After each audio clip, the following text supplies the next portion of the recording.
So we are going to go ahead and get started since we are short on time today.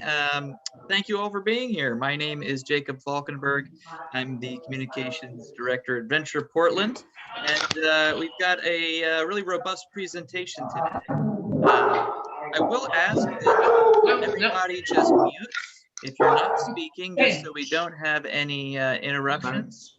I appreciate that. If you do have a question, go ahead, drop it into the chat, and we're going to save time at the end to get to those. Also, just want to thank our presenters for making the time today.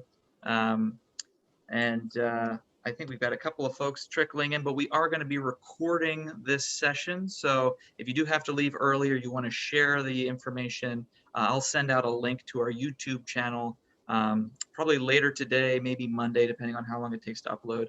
So keep a lookout for that in your inbox. But I think first things first, we wanted to just have our Executive Director, Joy, kick things off. Hey, Joy. Hi, everybody. Thank you so much for taking time to make this fit into your schedules today. I wanted to share that we want to make sure to try to get to as many questions and answers as we can today at the end. So like Jacob said, put your questions in the chat or wait till the end. You can raise your hand. So this is a very important topic that we're discussing today about the design of our city.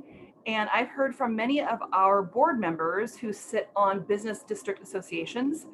They have vastly different views on what the shape of the city should look like. So to that end, at this point with Venture Portland, we won't be putting out a public statement one way or the other.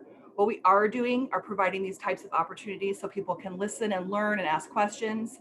And we will be sending out the information so that you can sign up, you and your boards can sign up to testify on May 12th about the design decisions in the city.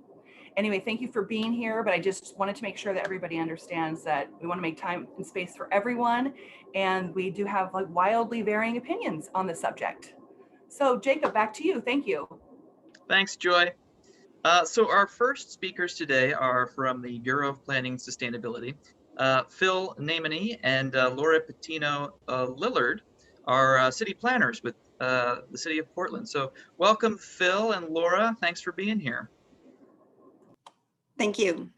Yeah, thanks for having us. I'm going to give a quick kind of overview of the design overlay zone, which is what the design overlay zone amendments is impacting. We call it DOZA for short. Laura's going to then present some of the highlights of the main changes that are part of this package.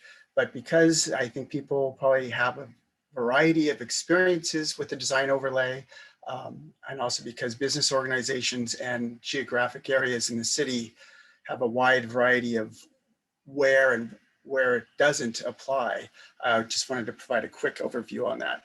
So wanted to start off by how the de-overlay started. It was actually something that originated in the central city just about 50 years ago, and was a central city focused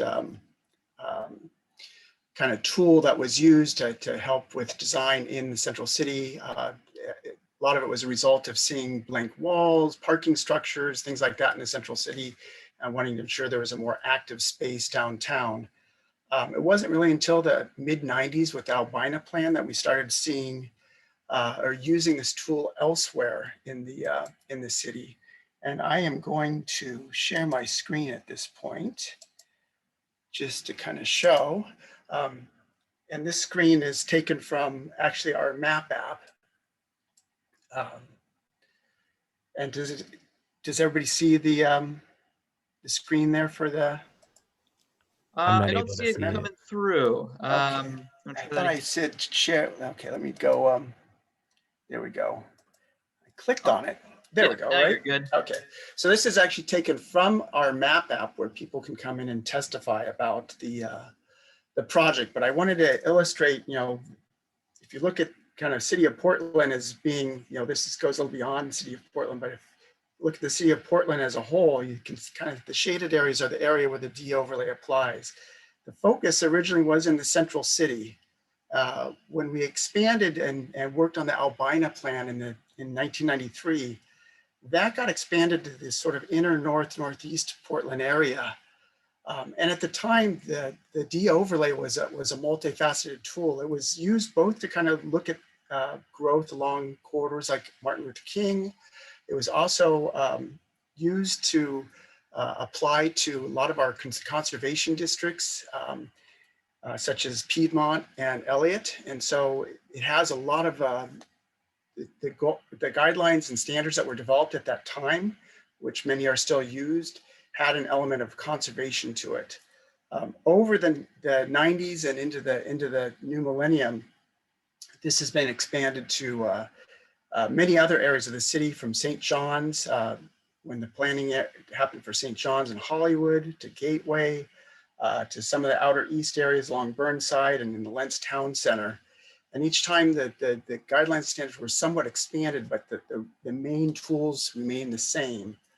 And the most recent expansion we've worked on was when we updated the comprehensive plan map, which some folks may have been involved in. That was effective in 2018. And that expanded to some of these additional corridors, adding the de-overlay to the Belmont-Hawthorne Division area, adding the de-overlay to Alberta, and also some smaller pockets of the de-overlay. So it's kind of grown over time. It started off really as a more of a something that had a conservation element, but it's been applied to a lot of areas where we anticipate the greatest amount of growth. Gateway, as an example, is anticipated, or is being planned to be our second regional center in the city, next to downtown. So that the use of this tool has changed quite a bit over the last 20 years. Yet the guidelines and standards that apply have not really changed much since the late 90s. So that is one of the main things that DOZA was looking at, is trying to update the tools specifically to acknowledge the comprehensive plan update that just got put into place and acknowledges the expanded application. I do want to also use this map to indicate that, you know, the de-overlay is not applied everywhere. There are a lot of commercial areas and other higher density areas where the de-overlay may not actually apply. That could affect, you know, some of the other organizations that are probably on this call, such as Montevideo, Avenue of Roses, Park Rose. A lot of those areas do not have the design overlay currently. And so our project actually doesn't have an impact on those areas. We're going to kind of move forward to a quick description about how the de-overlay applies. And I'm going to switch over to another screen here. One of the things I want to mention is, so the design overlay zone has a 2-track system, and this is something that's required by state law for projects that involve residential units. And the idea was the state law wanted to have a clear and objective track for projects that are proposing housing. And so essentially what we have is we have both additional standards that apply. And if somebody can't meet those standards or they elect not to, they are then going to go through the discretionary review. So this little table here, and Laura's going to go into the kind of the changes about this, but this table does a kind of a quick overview of how one would apply the design overlay to a project. So essentially, if you have the de-overlay, there's some smaller alterations and other things that are exempt from having to meet any kind of additional requirements design overlay. If that's not the case, outside of the central city and currently outside of the Gateway Plan area, projects have the ability to do one of 2 paths. They can either meet the additional standards through a design plan check, and that is done at the time of the permit, or they can elect to go through a discretionary design review, which is a review where they have to meet certain approval criteria. It's reviewed by staff, or it's reviewed by the design commission. And that's where these different types of reviews are. A type 1 or type 2 review is a staff level review.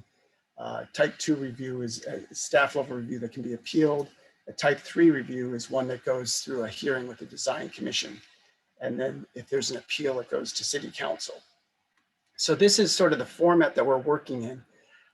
We did not radically change this format. We did change sort of what things can potentially go through the plan check, what things may be exempt. And actually, we added a new type 1 review option for smaller changes. But Laura's going to get into that to a greater extent.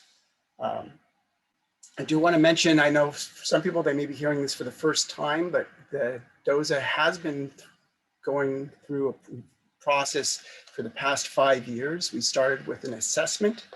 Our first DOZA was a design overlay zone assessment. This was done in 2016, 2017, and accepted by council. Many of the suggestions from that assessment were incorporated into our proposal. We held open houses and some outreach with a lot of groups in 2019. I was looking back, I know we reached out to Heather Howell at that point in time, although I don't think we actually checked in with the Venture Portland at that time, because I don't think we got a response. But we had a discussion draft that came out in 2019. It was followed by a joint hearing with the Planning Commission, and Planning Sustainability Commission, and the Design Commission in October of 2019. This joint hearing is necessary because the Design Commission is the recommending body for the guidelines, and the Planning and Sustainability Commission is the recommending body for the code and map changes. They spent pretty much the first half of 2020 holding a variety of work sessions before they each created their joint recommendation. And that was released, and that recommendation is what's going to City Council on May 12th. So at that point, I'm going to go ahead and stop sharing my screen and give it over to Laura so she can provide some more detail on the proposals. Thanks. I am going to share my screen now. Can everybody hear me and see my screen? Yep, coming through loud and clear. Great. So this is all on our website. I'm just going to share directly from the website. If you go to portland.gov/bps/DOZA, and you can click on this guide to the recommended draft, which is the set of proposals that DOZA is going through to council on May the 12th. And there are 4 volumes that are all summarized in the staff report, or you can, sorry, I'm sharing from my laptop because I was having some internet trouble. So let me just see if I can. You can also find the summary of proposals online if you don't want to read through all the volumes. And basically the proposal is in 5 buckets: the purpose, the map, the thresholds, process, and tools.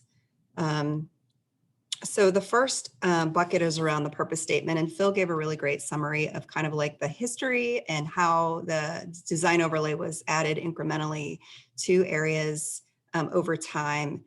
With a comprehensive plan, wanted to promote in these centers and corridors where the 60% of growth will be happening in the city over the next 25 to 30 years, was that we really wanted to promote a city designed for people and a city in harmony with nature. So this purpose statement was rewritten through DOZA to reflect that, and also to emphasize these 3 tenets, which are really important for these areas that are growing: build on context, contribute to a public realm, and promote quality and long-term resilience. And this purpose statement was written and kind of went through both commissions that Phil talked about, the Planning and Sustainability Commission and the Design Commission.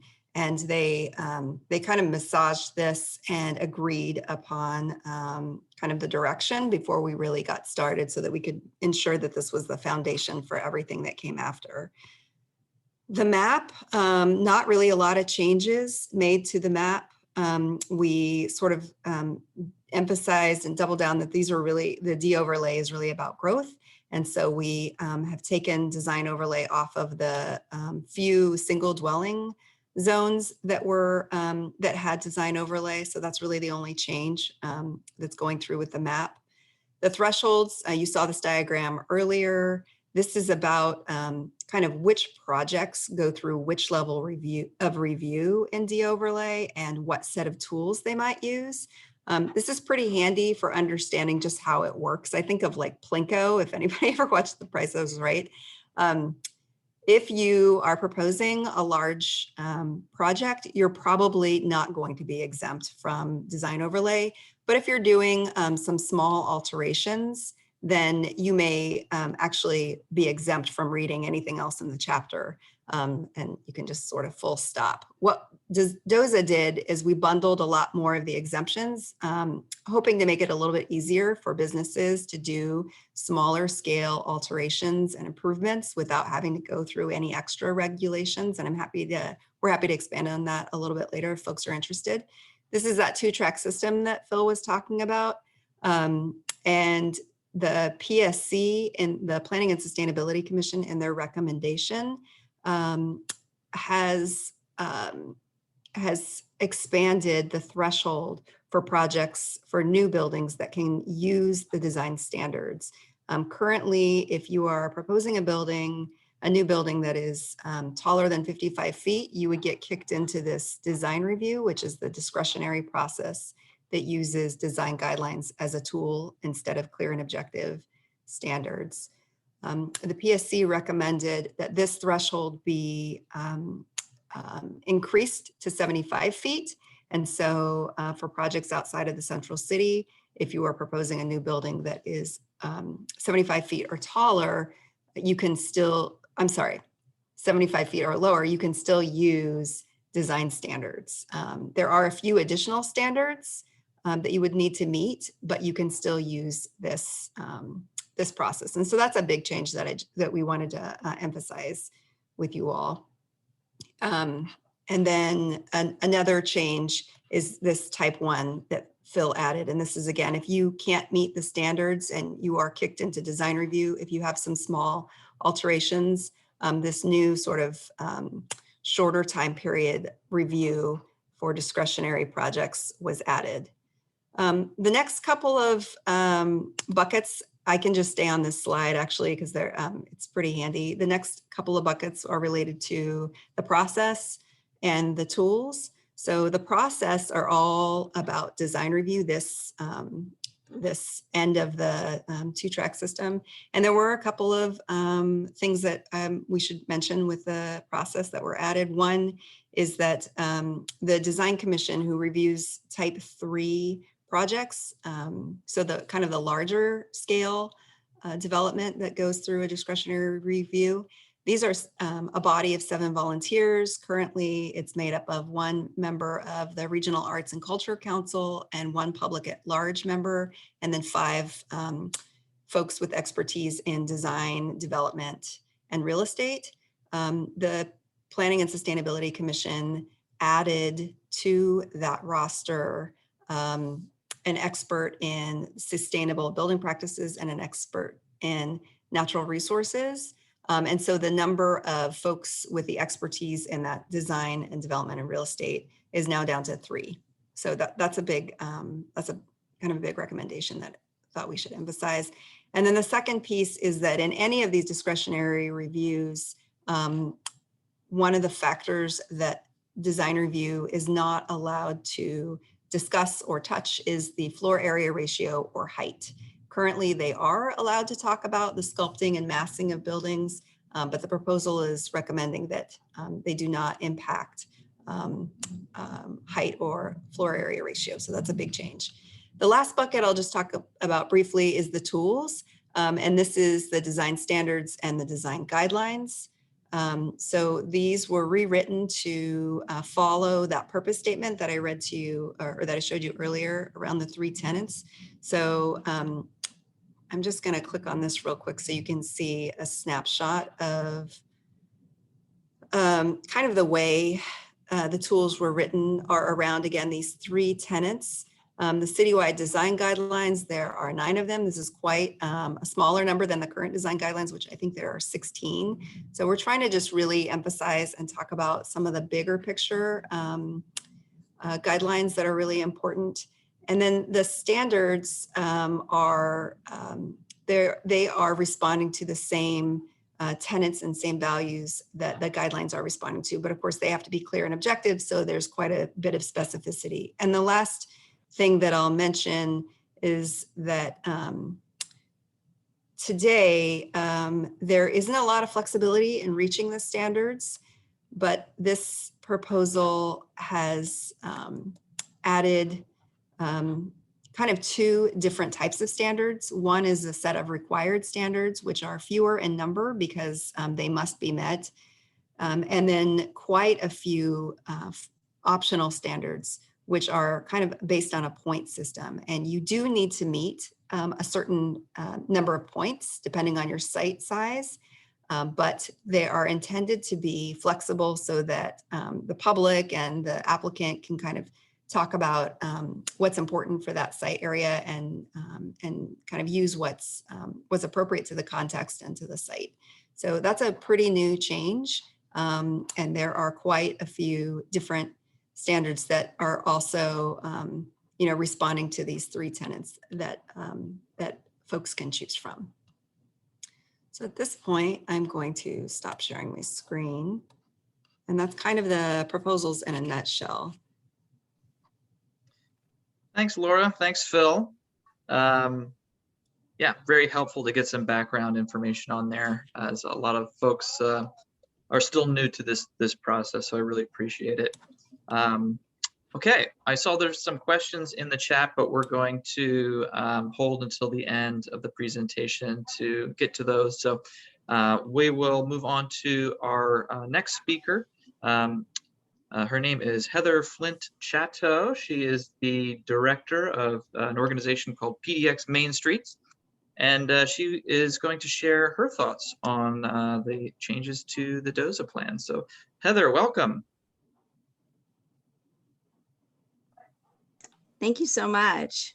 It's great to be here. I'm put a couple little things in the chat with some links that people can look up for more information. And I'm going to show a few of we have some top 5 recommendations for the DOZA project. We've been tracking this one since it started. Let me know if you can see my screen. There we go. Yes, thumbs up. Great. So I'm an urban planner and environmental designer. I've been doing this work about 20 years. I used to work in local government and wrote Main Street guidelines, and a big passionate advocate for community engagement. And we started as a small design initiative for division as we saw a lot of major redevelopment happening, and we didn't really see a public process to go along with that.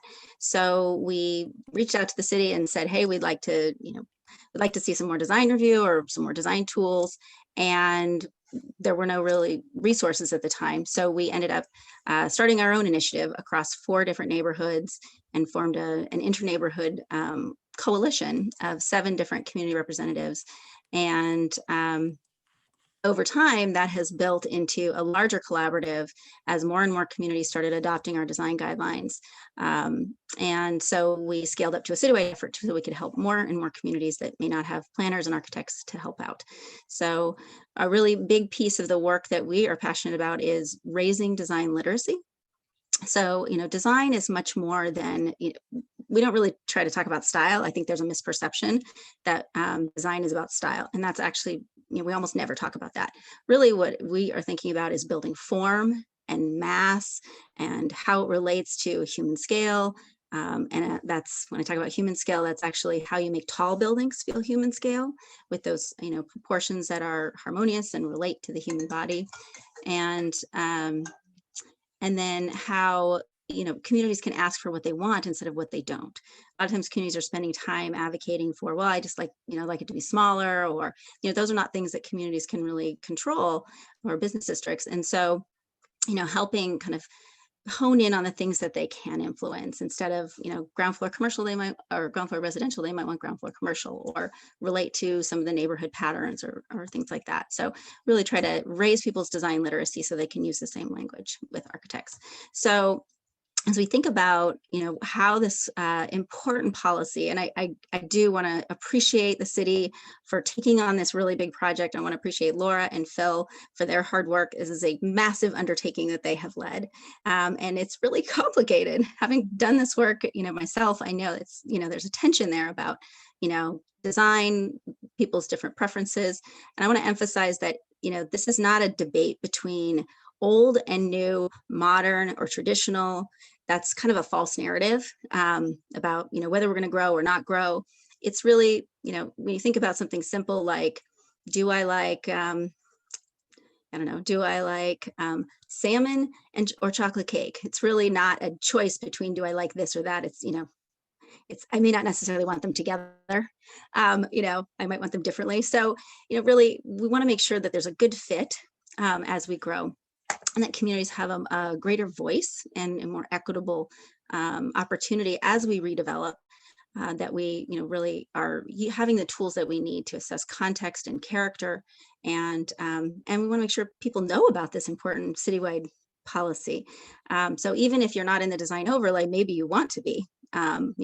I heard one of the planning commissioners talk about that they were surprised that more communities hadn't asked for the design overlay. And that might be because we've changed from a more preservation and conservation approach with a purpose statement to a more growth focused approach. So I hope the city will be able to show us kind of both of those, because I think it's a big change that most are not aware of. So as we consider how, what the story of this place is, are we being thoughtful about what should stay and what should change?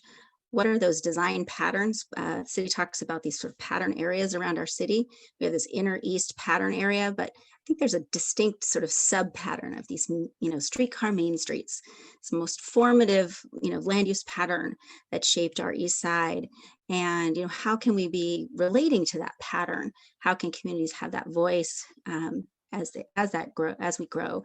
And how can we work more collaboratively with the city and with each other? So this is why I think advocacy is so important, because we're growing, and it's not about if, but how we grow. So we are not trying to stop density. We're not trying to stop development. We're just trying to make better density that people can get on board with, because it's it's something that they can care about and want to take care of, and that it's, respectful of local identity. So most people think that most of our main streets are actually historic districts or conservation districts. That's what we've heard in our 7 years of work.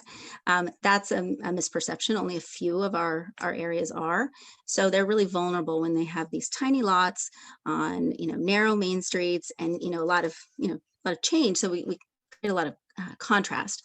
And when our design commission review trigger is at 75 feet, it's, we're sort of missing most of the main streets. So we're not going to go through design review. Most projects will go through the standards. I'd be really curious to hear as a follow-up from the city on what percentage are going to go through standards versus the guidelines, because it seems like that's really the area where anything that you really want to happen on those areas, it really needs to be in the standards. So really also want to think about fostering social design justice, racial and spatial justice.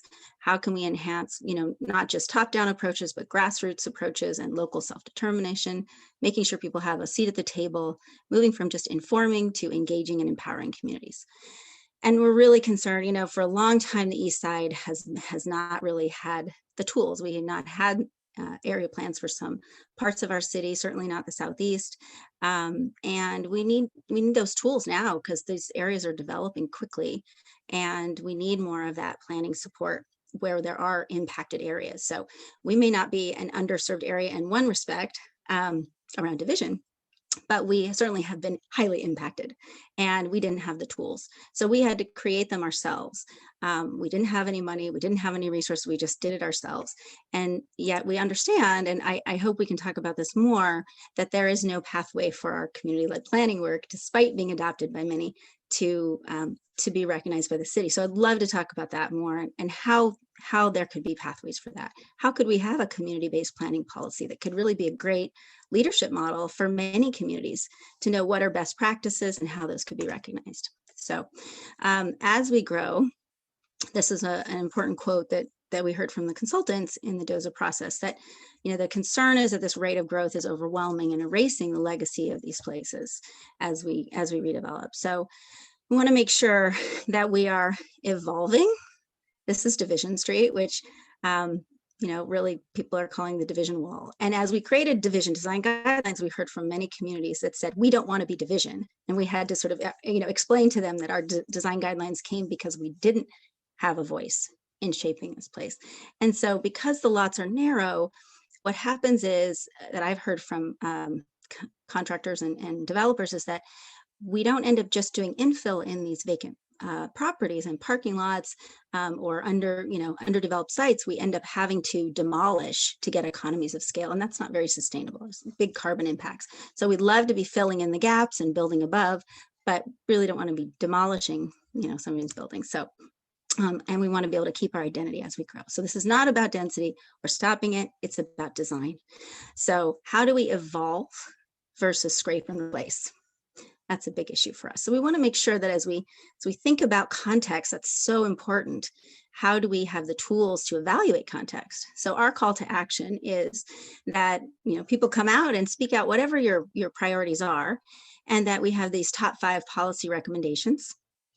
We really feel like we need Main Street standards now. We know this is something that the city has identified as possible future work to do something for an important study called the Low-Rise Commercial Storefront Analysis. It's maybe could have been better titled as the Vintage Main Street Centers that are not historic or conservation districts and are really vulnerable. And that we align our design review scale for impact. Downtown has 45 feet, so we feel like it might be more appropriate. These are our downtowns. And that this vintage Main Street study, that we have some demolition review, which is stronger than demo delay for these areas, and more context tools, and that there's really more of an opportunity for people who cannot wade through complex policy to be able to weigh in, because many communities have, they're not architects and designers, but they have strong feelings about it. And so how could we make that more equitable for people maybe who have language barriers, but, or just lack of time to understand complex, strike through text. So we've been recommending a visual preference survey for a long time. So we hope the city could collaborate with communities, and how can we work together? So just to give you an example, this is Killingsworth and 30th. You've got 2 different buildings of different scales, 1 and 2 stories, different materials, but some different design features, but they're still speaking the same language. They have storefronts, they have a base, middle, and a top, and consistent materials all the way around, good vertical windows that relate to human body. And this is the other side, where we had 3 corners that were all kind of consistent, and now we have sort of a very different character. So this building, this is not a great Photoshop example, but this is a brand new building built on Alberta for typical construction costs. And I'm not saying it has to look vintage, but this building would have been a great fit. And so it's following those typical Main Street patterns that often contribute to affordability, stacking the floor plates, not cantilevering the building with expensive structural steel or overbuild elements, has those human scale patterns that relate to the human body.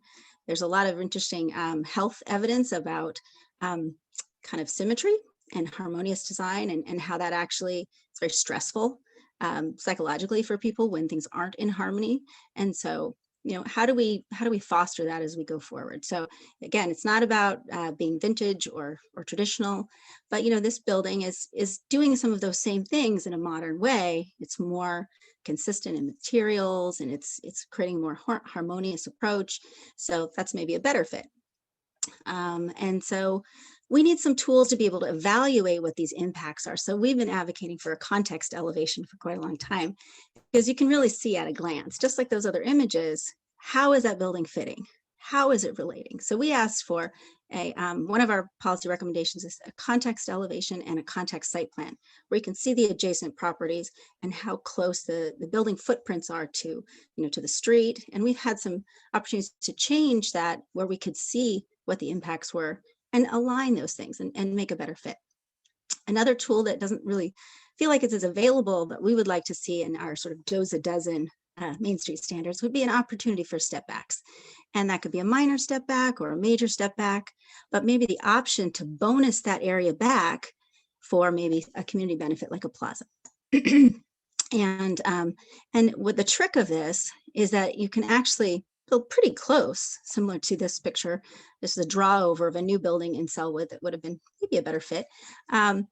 Is that, it actually keeps the density almost entirely. This one is a double step back, but you could keep most of the density, but it doesn't feel quite so dense. So these are tricks of design that can make density work better. So this was our notification and community engagement policy, where we actually ask for many of these context sensitive tools and tools to follow up and track what the impacts are and what communities have said, and adopted by many. And then our Main Street guidelines that we've developed over 5 years that have now been adopted for more than 12 streets, 12 main streets. And we would like to make sure that there's a pathway for these kinds of things to be recognized. Oops. So it has many tools. There's only a couple pages specific to division, but more and more communities started adopting them, including Hawthorne. And these are all the communities and all the streets that have now adopted the Main Street guidelines, because they really were wanting some Main Street tools. And now Selwood Moreland, we've created a separate supplement for them. And those are actually much more like standards. We maybe did a better job at clarifying this isn't about style, and it's a lot about building form and even more affordable approaches. We've also developed special building inventories that could be added to the historic resources inventory.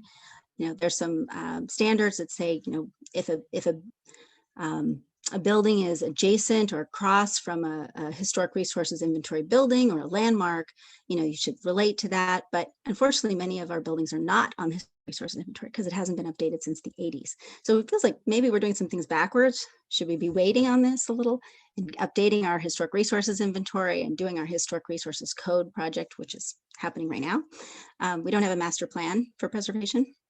So I think there's some really great pieces within this, within our next, our updated version, closer to Main Street standards.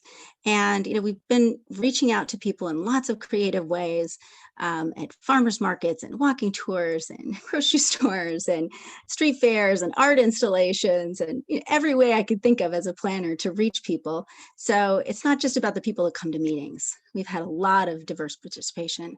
And so this is that study that I think is so important, and you can find this on our website, but this really has maps for all of these different areas around our city. It highlights the streetcar, store frontage, Main Street buildings, and we think there should be some demolition review. So these are all the areas that have been mapped, and we think that we really need some standards for that. We think we can't wait. So you can see a lot of those same patterns that we talked about all throughout our city, in small buildings and tall buildings. And these are things that contribute to our harmonious design. And these streetcar era places are so important to our history, our innovation, our centers, and they're going to become even more important as small business districts. And we want to make sure that we don't fragment their identity and their foundational character that is a draw for tourism and economic vitality.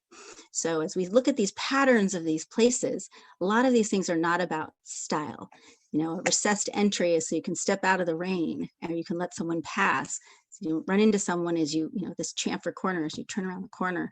The raised sill that allows you to actually not have someone look up your skirt if you're sitting at the window at a restaurant, or to have storage underneath. So a lot of these Main Street patterns are functional. They're not about style. They're about, creating that human scale element, even in tall buildings, but also good functional, just good design that feels good. So these are a few of the patterns we've mapped. And, I think that we've got a whole list of them. You can see the Selwood guidelines, but our Main Street design, our top 5 recommendations on our website, and many of our the standards, you can sort of see at a glance in this one image here. This is an appendix of the Main Street guidelines, and you can see the future work section in the staff report that talks about this, but we think we need to go beyond kind of a future effort, because by not doing anything now, we are doing something. So we're concerned that it should not be a future effort. It should be something that we have tools right now. There's a 2012 Main Street Design Handbook that the PDC developed, and there's a 1996 Metro study, and we have this other low-rise, mapped areas that this BPS did, and we have our guidelines, and we have something close to standard. So we think we have tools that we could be using. If we can't do that, which we hope we can, we could add some Main Street standards to our Main Street overlay.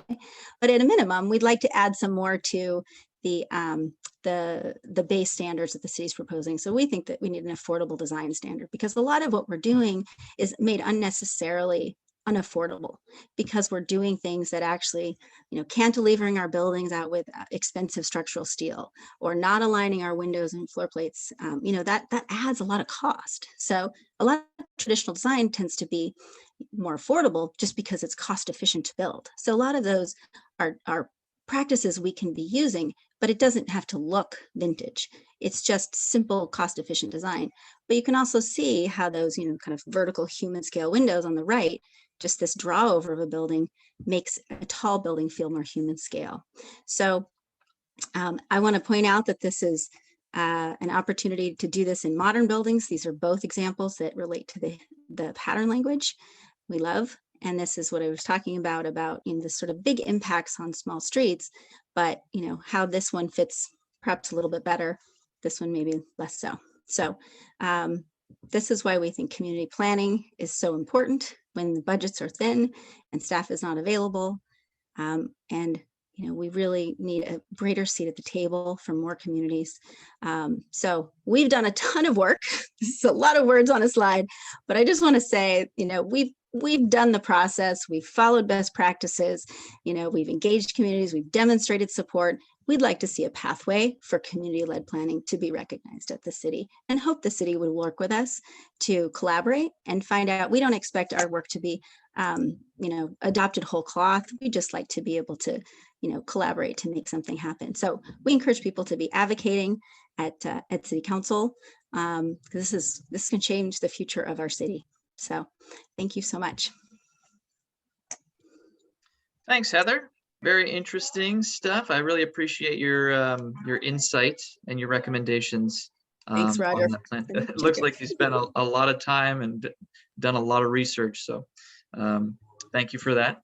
Absolutely. So we've got about 15 minutes left. So I want to open up the floor for questions.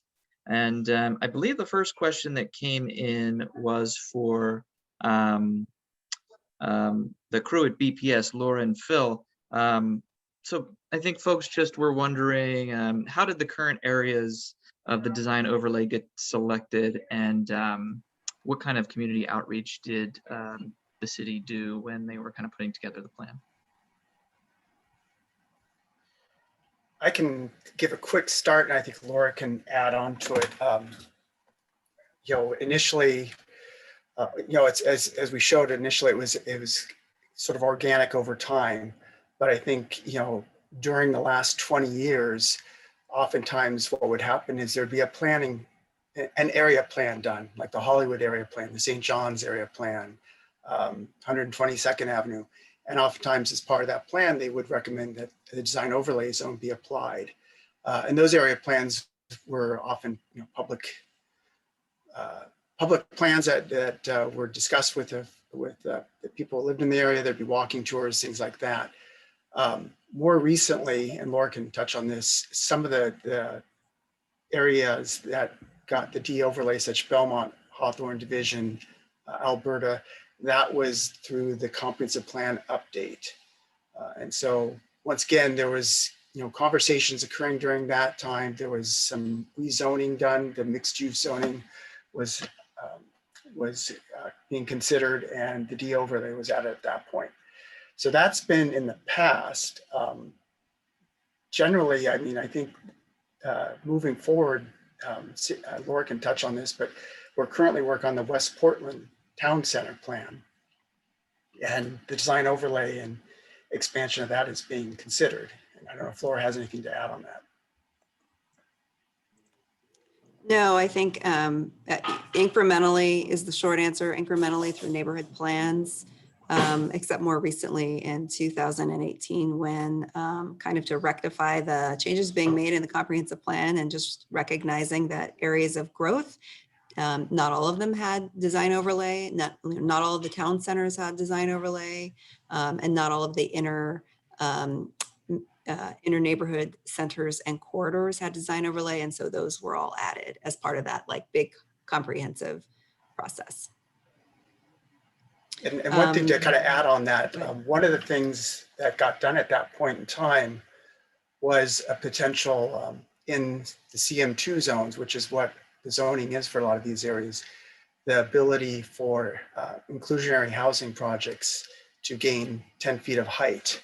But in order to get that height bonus, they had to be in a design overlay zone. So that was something that was worked out during that time. So there are some places that if they have a CM2 zone with a D overlay, they potentially can provide affordable housing meeting the standards in our code and get an additional 10 feet of height from 45 to 55 feet, whereas other CM2 zones that don't have that would be subject to a maximum of 45.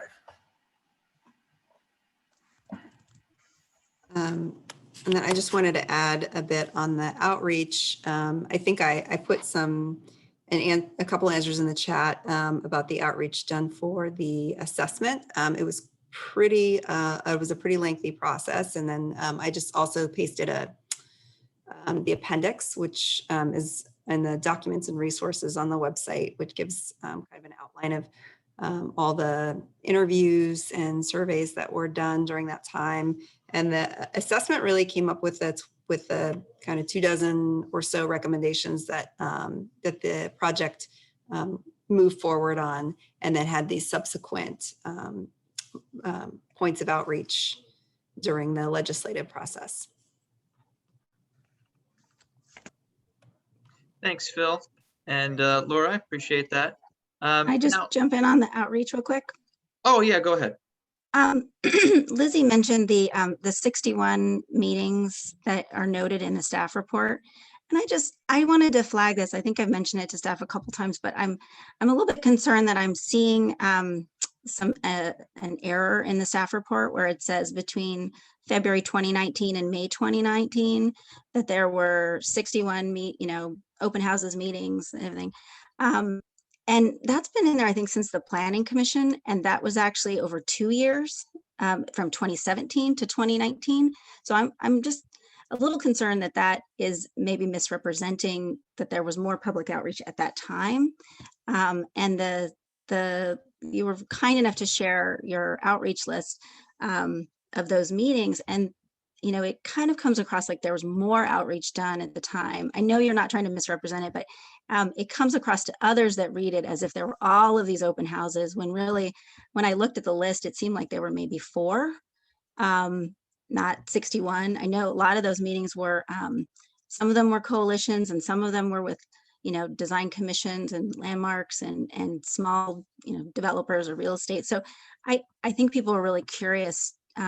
Maybe as a follow-up, we could hear more about that. And I really hope that gets fixed and conveyed to the decision makers, that is an inaccuracy in the staff report. I do want to mention, design overlay affects a wide range of people. There's, what is my neighbor doing that may affect me? But there's also, I own a business or I own a building, and what do these regulations do that I have to meet?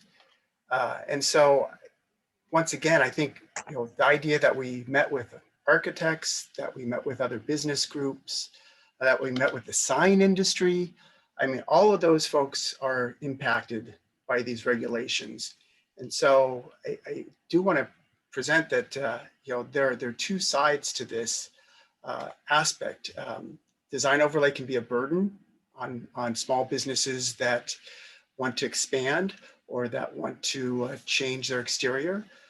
Design overlay can also have an impact on a neighbor because of a project that goes in. So we had to balance those 2 aspects of it. Can you clarify the difference between the burden of the overlay versus how that's different they have other design standards that they always have to go through anyway. So if they're just going through the design standards, they would typically have design standards within the base zone anyway. So it's just different standards. Well, it is additional standards. I mean, you may have to meet some main entrance standard in the base zone, but then if you're in the D overlay, you will also have to potentially, under current criteria, you have to meet material standards, and you have to meet potentially how you treat the front of your building and things like that. And some of our outreach, when we did talk to early on in the project, we were discussing whether we wanted to expand the D overlay to other neighborhoods.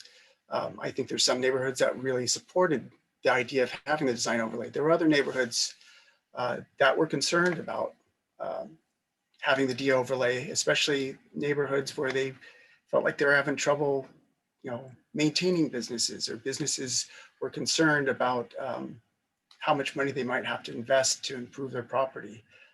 One of the things we did with Gateway, which I don't know if Laura mentioned, was right now Gateway is treated like Central City. So unless you're exempt, you have to go through a design review.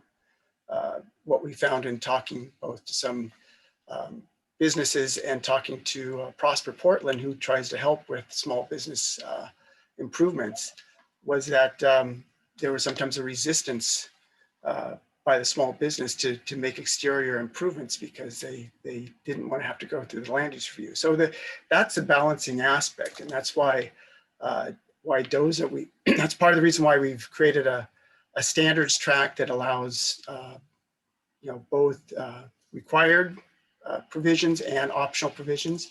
It's why our guidelines are been whittled down to 9 guidelines with examples. We are trying to keep the process is clear and easy for folks to go through, while still improving the overall site and design of a project.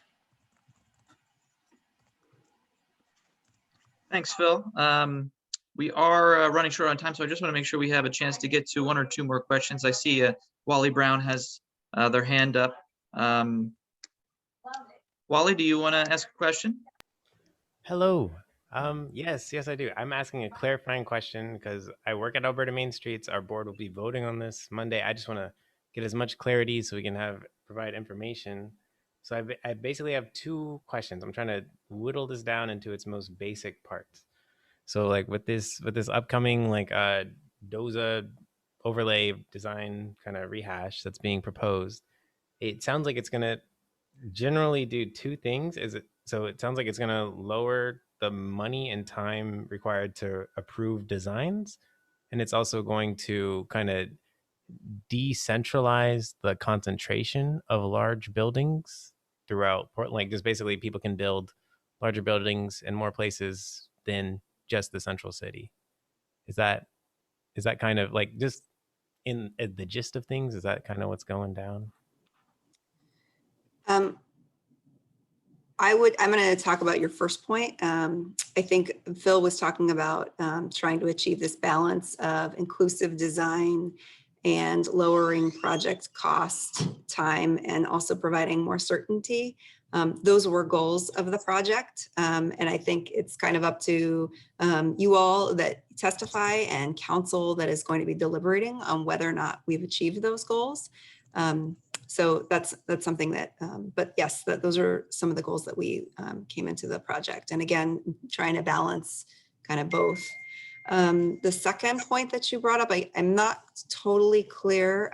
We did not change any heights as allowed by right. So if your base zone says that you can be 75 feet, you can be 75 feet. Nothing changed in terms of how tall those properties allow buildings to be. What we did change in this proposal is what will be the review process that you'll need to meet to build that building. So if you are an applicant that is building a building and 75 feet is the new threshold, and where currently it's 55 feet. So if you, today, if you are building a building that is under 55 feet, you can use design standards, but if you go over 55 feet, you'll have to go through discretionary design review, which, you know, does add some time. But it's definitely more flexible. The proposal is raising that to 75 feet. But we haven't changed, again, we haven't changed the height that people are allowed to build. We are just clarifying what the different processes are. Does that make sense, Wally? I'm not sure if I wanted to answer your question, but I'm not sure if I did it. That makes sense. I'm going to try to make visuals out of this. So thank you. Thank you. Great. Thanks, Laura and Wally. It's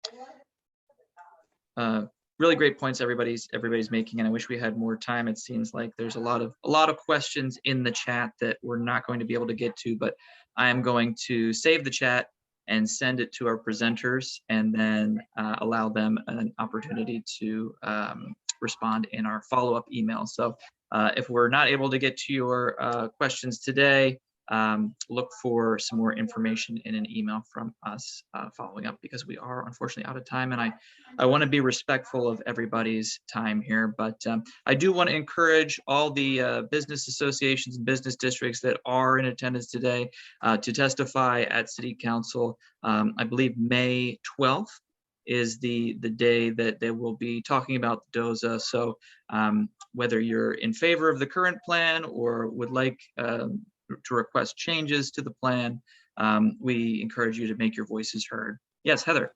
I just wanted to say that people could testify online in advance of that. Were you going to say that, Laura? I was. Yes. And then just a reminder that you need to sign, if you want to testify at City Council, which we strongly encourage, because it's great for them to hear it directly from people and hear their shared stories. And you have to register by, was it 4 o'clock on the 11th, I think it's 4 p.m. Anyway, there's some information on our website too. You'll be able to see, I'm hoping maybe Jacob, you can email like links out to some of these other documents too that we've shared. There are links to some other letters of people who've already submitted testimony on our website, and also those that have already supported our top 5 recommendations. So you can learn more at our website, pdxmainstreets.org/DOZA, and you can see some of our tools there. I'm happy to talk to anybody if you have any other questions. You can reach us at ilovepdxmainstreets@gmail.com. Yeah, thanks. And thank you to all our presenters. Really interesting stuff. Let's keep the conversation going. Thank you, Laura. Thank you, Phil. And yeah, let's look for another email from us in the near future to kind of share some information we weren't able to get to. So thank you all for being here today. Have a great weekend. Thank you for hosting us. Thanks, Laura and Phil. Great to see you guys. Thanks. Yes.